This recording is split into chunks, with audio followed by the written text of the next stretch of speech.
இந்தியாவிற்கு அந்நிய நாடுகளால் ஆபத்து வராமல் தடுக்க மற்றும் உலக நன்மைக்காக நெல்லையப்பர் கோவிலில் மிருத்யுஞ்சய ஜபவேள்வி நடந்தது. திருநெல்வேலி மாவட்டம் நெல்லையப்பர் காந்தியம்மன் கோவிலில் ஆண்டுதோறும் இந்து ஆலய பாதுகாப்பு பேரவை மற்றும் பக்தர்கள் பேரவை சார்பில் ஆண்டுதோறும் மிருத்யுஞ்சய ஜபவேள்வி நடத்தப்படுகிறது. உலக நன்மை, மழை பொழிந்து விவசாய பணி செழிக்கவும், சமீப காலமாக நிலவும் அந்நிய சக்திகளின் அச்சுறுத்தலில் இருந்து இந்தியா விடுபடவும் இந்த வேள்வி நடத்தப்படுகிறது.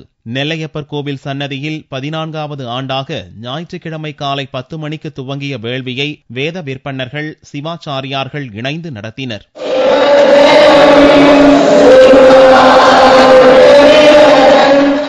மிருத்யுஞ்சய ஜபவேள்வி நடக்கு. அதுக்கு மக்கள்கிட்ட ஒரு விழிப்புணர்வு ஏற்படுத்துறதுக்காண்டி இந்த ஆன்மீக ஊர்வலம் நடக்கு.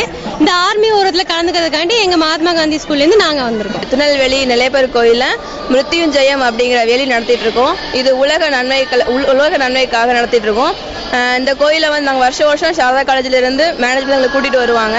இப்போ இந்த கோயிலை சுத்தி ஒரு 15,000 பேர் இருக்கிறோம். பெரியவங்க, குழந்தைங்க எல்லாருமே இருக்கிறோம். சாரதா காலேஜ்ல இருந்து ஒரு 250 பேர் வந்திருக்கிறோம். இந்த ஆண்டு 14வது ஆண்டாக இந்த வேள்வி நடைபெற்றுக் கொண்டிருக்கிறது.